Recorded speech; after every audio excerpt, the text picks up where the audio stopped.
ශ්‍රී මහබෝධීන් වහන්සේ හා අහිමි වූ අනුරාධපුර රාජධානිය දෙකට බෙදී ගිය ලංකාද්වීපය නැවත එක්සේසත් කිරීම පිණිස සටන් කිරීමට දුටුගැමුණු කුමරු පැමිණෙන බව සැලවූ කාවන්තිස්ස රජතුමා තමා සතු සිටි රණශූරයන් 10 දෙනෙකු කුමරු වෙත යවනු ලැබුවේය. එම රණශූරයන් 10 දෙනාගේ හැකියාවන් පරයා යාමට කිසිවෙකු නොමැති වග කුමරු දැන සිටියේ නැත. කුමරු මේ බව සොයා බැලීමදී නන්දිමිත්‍ර රණශූරයා හා සැසඳීමට යෝධයෙක් නැති බව ඔහු කළ වීර ක්‍රියා මගින් හැඟී ගියේය. තවද ඔහුගේ ශක්තිය කෙතෙක්ද බව තහවුරු වන්නේ කුමරුගේ කඩොල් ඇතා දල් දෙකෙන් අල්වා මෙල්ල කළ නිසාය. යෝධයෙක්ද වග වත්ති හිතාගත නොහැකි අයෙක් වන්නේ සුරනිමලය. ඔහු ඊටාම කම්මැලියෙක් ලෙස සිටියද ඊටාම වේගයෙන් ගමන් කළ හැකි අයෙක් වන අතර ඔහු සමග කඩු හරබවල යෙදෙන්නෙක්ද සොයාගත නොහැකි විය. ලාංකීය සටන් කලාව එකල රට පුරා විහිදි තිබූ අතර එම අංගන් සටනෙහි කෙළපැමිණි අයෙකුගේ හැකියාව කෙතෙක්දයි කිව නොහැකි බව ඔප්පු කළ රණශූරයෙකු කුමරුට අසන්නට ලැබුණේ මහා සෝන යෝධයා හමු වූ පසු ඔහු දැක් වූ සටන් හා ඔහුගේ භීතිය ඇති කරන ක්‍රියාවන් අසන්නට ලැබුණායින් පසුව.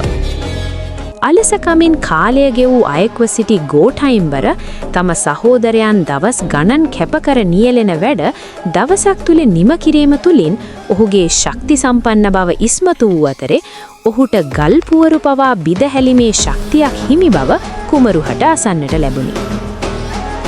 දඩයක් කරුවෙකු හටවත් කල නොහිටි ලෙස මහා බරණ සතුන් පස හඹා ගොස් පොළවේ ගැසීමට සමතෙක් ලෙස ප්‍රචලිත වූ ඔහු විශේෂ වූයේ රහසිගත ලෙස කිසිවෙකුට සිතා ගැනීමට නොහැකි ආකාරයෙන් සතුරන්ගේ බිම්වලට ගොස් ඔවුන් සමග සටන් කොට නැවත පැමිණීමයි.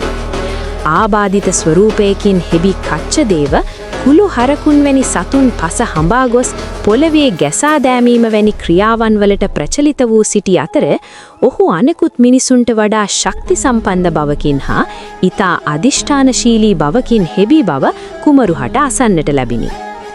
කාවන්තිස්ස රජුට අසන්නට ලැබුණු විශ්මිත ලෙස වැවක් තනා කුඹුරු අස්වැද්දූ ලබියවස බගේ හැකියාව හා ශක්තිමත් බව නිසා රජු විසින් ඔහුව ගෙන්වා සටන් කිරීමට පුරුදු පුහුණු කළ බව හා ඒ අතර ඔහු දැක් වූ විශිෂ්ට සටන් හැකියාවන් කුමරුන් සොයා බලන්නට විය.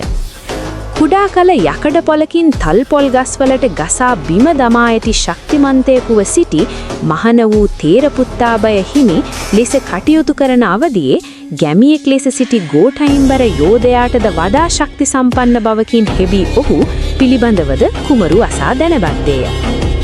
අදහාගත නොහැකි ලෙස කුඩා කල සිට අශ්වයන් මෙල්ල කිරීම හා පැදවීමේ හැකියාව තිබූ වේලුසුමනහට ආයුධ රැගෙන සටන් කිරීමට ඇති හැකියාව පිළිබඳ කාවන්තිස්ස රජුහට සැලවීමෙන් පසු ඔහුවද මෙම සේනාව සඳහා යොදාගත් බව කුමරුන් දැනුවත් වුණි.